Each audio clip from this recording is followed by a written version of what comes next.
કાલે ગીર સોમનાથ જિલ્લા પ્રમુખ કરશનભાઈ બારડ દ્વારા મારું નામ જોખ વાત કરેલી ત્યારે હું સ્પષ્ટતા કરવા માગું છું।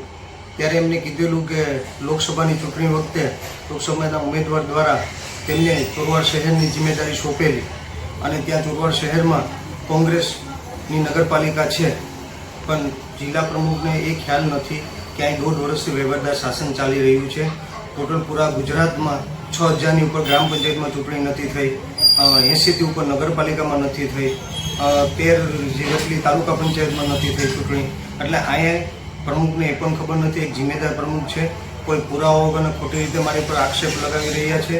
એના માટે સ્પષ્ટ પુરાવા જોઈએ, કારણ કે હું એટલે કહું છું કે અહીંયા વહીવટદાર શાસન 1.5 વર્ષથી ચોરવાડ નગરપાલિકામાં ચાલી રહ્યું છે અને વહીવટદાર શાસન ચાલી રહ્યું છે ત્યારે કોઈ પુરાવા વગર મારા રાજકીય હરીફોના ઈશારે આ એક પછી એક લોકો દ્વારા મને બદનામ કરવા માટેનો પ્રયત્ન કરી રહ્યો છે। હજી પણ મારા રાજકીય હરીફો દ્વારા આવતા દિવસોમાં પણ આ ધંધા કરવાના છે અને એમના આ કામના કારણે ક્યારેય ધારાસભ્ય બની નથી શક્યા અને આજે હું એમાં બહુ કંઈ ધ્યાન નથી દેતો। હું લોકોની સેવામાં ધ્યાન દઉં છું, લોકોના કામકાજમાં ધ્યાન દઉં છું, કારણ કે પાર્ટીએ મારી ઉપર વિશ્વાસ મૂક્યો છે બે વાર। પાર્ટીએ મારી ઉપર બે વાર વિશ્વાસ મૂકીને મને ટિકિટ આપી છે અને લોકોએ મારી ઉપર બે વાર વિશ્વાસ મૂકીને સ્વપ્નાની પ્રજાએ મને ધારાસભ્ય બનાવ્યો છે। 4 ટર્મથી એટલે 20 વર્ષથી ચોરવાની પ્રજાએ મારી ઉપર વિશ્વાસ મૂક્યો છે। ત્યારે હું એમને ચોક્કસ રીતે કહીશ, જિલ્લા પ્રમુખને એમને એ પણ કીધું કે એમનો વોટ અહીં આવતો નથી, છતાં પણ બધા વોટ આપે છે। ત્યારે હું એમને કહીશ કે આ હાઈકમાન્ડે આદેશ કરેલો છે, ગુજરાત પ્રદેશના નેતૃત્વએ આદેશ કરેલો છે કોંગ્રેસ પાર્ટીના, અને તમે જે વાત કરી રહ્યા છો એ કોંગ્રેસ પ્રદેશના નેતૃત્વની ઉપર અને હાઈકમાન્ડની ઉપર થઈને તમે વાત કરી રહ્યા છો, એટલે આ વ્યાજબી નથી। તમે હાઈકમાન્ડને કહી રહ્યા છો કે એમને શું કરવું જોઈએ। ત્યારે હું ચોક્કસ રીતે વાત કરીશ, જ્યારે પણ ચૂંટણી આવતી હોય ત્યારે લોકલ ઉમેદવારો હોતા હોય છે અને લોકલ ઉમેદવારો જ્યારે હોય છે ત્યારે એ લોકલ ઉમેદવારો હોય છે ત્યારે લોકલ ઉમેદવાર જ્યારે લોકસભાની ચૂંટણીમાં લોકલ ઉમેદવાર સુપાસીના હતા અને લોકલ ઉમેદવાર સુપાસીના હતા, એમાં 1850નું મતદાન થયું હતું, એમાં 1604 કોંગ્રેસ પાર્ટીને મત મળ્યા હતા અને 208 બીજેપીને મત મળ્યા હતા। એ ઓછા એટલે મળ્યા કે ત્યાંના લોકલ ઉમેદવાર હતા, એમ ચોરવાડના ઉમેદવાર ત્યાંના લોકલના હતા, એટલે 1950 મત મળ્યા અને બાકીના મત ભારતીય જનતા પાર્ટીને મળ્યા, એટલે લોકલ ઉમેદવારના કારણે આ હોતું હોય છે। ત્યારે હું બીજી વાત એમને કહીશ કે 2022ની ચૂંટણીમાં જિલ્લા પ્રમુખને કહેવા માગું છું કે 2022ની ચૂંટણીમાં એમના ગામ મંડોળમાં 874 મત ટોટલ પડેલા હતા, એમાં 508 મત બીજેપીને મળેલા હતા અને 70 મત આપને મળેલા હતા અને 215 મત જ કોંગ્રેસને મળેલા હતા। તો હું એમ કહી શકું કે તમે ભાજપ સાથે કામ કર્યું છે, ભાજપના ઈશારે કામ કર્યું છે। જ્યાં સુધી આપણી પાસે પુરાવા ન હોય ત્યાં સુધી આપણે કોઈ ઉપર આક્ષેપ કરી શકતા નથી અને એમ કોઈને બદનામ કરવાનો પણ પ્રયત્ન ન કરી શકાય, કારણ કે આ તમે જે રાજકીય ઈશારે જે કંઈ કરી રહ્યા છે, તમે એના રાજકીય ઈશારે મને બદનામ કરી રહ્યા છે અને એ સિવાય તો તમે મને તો બદનામ કરી રહ્યા છે, પણ કોંગ્રેસ પાર્ટીએ તમને બે વાર જિલ્લા પ્રમુખ બનાવ્યા છે।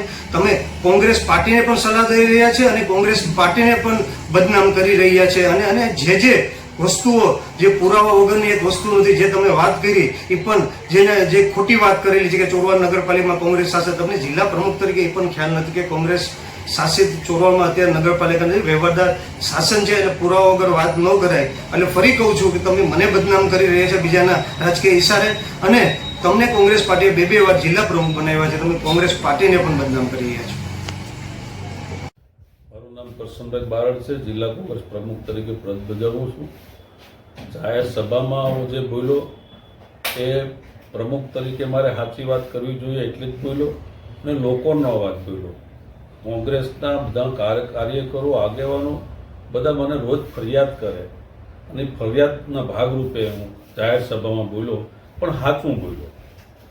પોતે માનો કે ધારાસભ્ય હોવા છતાં પણ જો લોકસભાની ચૂંટણીમાં ઘરે બેસી જતો હોય તો આખી ચેનલ તૂટી જતી હોય, કાર્યકરો અને આગેવાનો શું કરે એટલા માટે બોલ્યો। વિમલભાઈનો આક્ષેપ છે, પણ વિમલભાઈને ખબર નથી 2022ની ચૂંટણીમાં મારા ગામમાં જે મતદાન થયું એમાં એ એમ કહે કે 200 મત મળ્યા, 336 મત મળ્યા હતા, 350 મત અમે રોક્યા હતા। આખું કાળીયા રાજપૂત સમાજનું ગામ છે સામે પણ કારાડી રાજપૂત સમાજનો યુવાન લડતો હતો અને એટલા મતો પાવ્યા, પણ ઓલ ઓવર અમે આખી વિધાનસભામાંથી 30% કારાડી રાજપૂત સમાજના મત મેં દેવરાવ્યા એને. પાર્ટીથી ઉપરવટ જઈને મેં કોઈ સ્ટેટમેન્ટ નથી આપ્યું. હું તો પાર્ટીને જાણ કરું, કારણ કે મને અહીંયાથી કોંગ્રેસના કાર્યકરો, કોંગ્રેસના આગેવાનો અને ઘણા બધી સરપંચોને બધા કહે કે ભાઈ એટલું ખોટું કરે તો તમે પાર્ટીમાં કેમ નથી કહેતા. એટલે મેં તો પાર્ટીને જાણ કરી અને પાર્ટીને એક્શન લેવાનું છે. મેં કોઈ પાર્ટીને ઉપર વેચીને કોઈ કામ નથી કર્યું. મૌખિકમાં રજૂઆત કરી, જરૂર પડશે શક્તિસિંહ ગોહિલ અમને બોલાવશે તો અમે ત્યાં બધા જવાનું ડેલિગેશન લઈને જશું.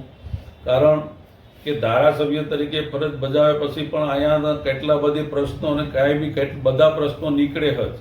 હમણાં જ માનો કે વેરાવળ તાલુકામાં મુસ્લિમ સમાજના 2 યુવાનો ડૂબી ગયા તો ધારાસભ્ય ગયા પણ નથી અને એ ફરિયાદો મને આવે અને એ બધી વેદના હું બોલું છું કે આપણે આપણી ફરજ છે ત્યાં જવાની, છતાં પણ જતા નથી. એટલા માટે મેં કીધું છે કે વર્ષોથી 25-30 વર્ષથી અમે જોતા આવીએ. પહેલાં સૂત્રાપાડા તાલુકામાંથી જસાભાઈ બારડને કોંગ્રેસ ટિકિટ આપતી, એ વિધાનસભા લડી ધારાસભ્ય બની પણ જતા, છતાં પણ લોકસભાની ચૂંટણી આવે ત્યારે એ પણ વંડી ઠેકી જતા, હું એમ કહું. એ પછી વિમલભાઈને ટિકિટ આપી, 2 વખત આપી, 2 વખત ધારાસભ્ય બન્યા. ગત લોકસભામાં પણ એ વંડી ઠેકાતા, આ લોકસભામાં પણ વંડી ઠેકા. એટલા માટે મેં કીધું હતું કે અમને ટિકિટ કોંગ્રેસ નેતાઓને અમારે કહેવાનું છે, મોવડી મંડળને, કે કોંગ્રેસની ટિકિટ તમે અહીંયા સ્થાનિક ગમે સમાજને આપો. કોળી સમાજને આપો તો પણ ઘણા બધી ચહેરા છે, એને આપો. અમારે સ્થાનિક ટિકિટ હવે જોઈએ. હવે અમારે બીજા તાલુકામાં આવે તો ધારાસભ્ય અહીં જોતો નથી.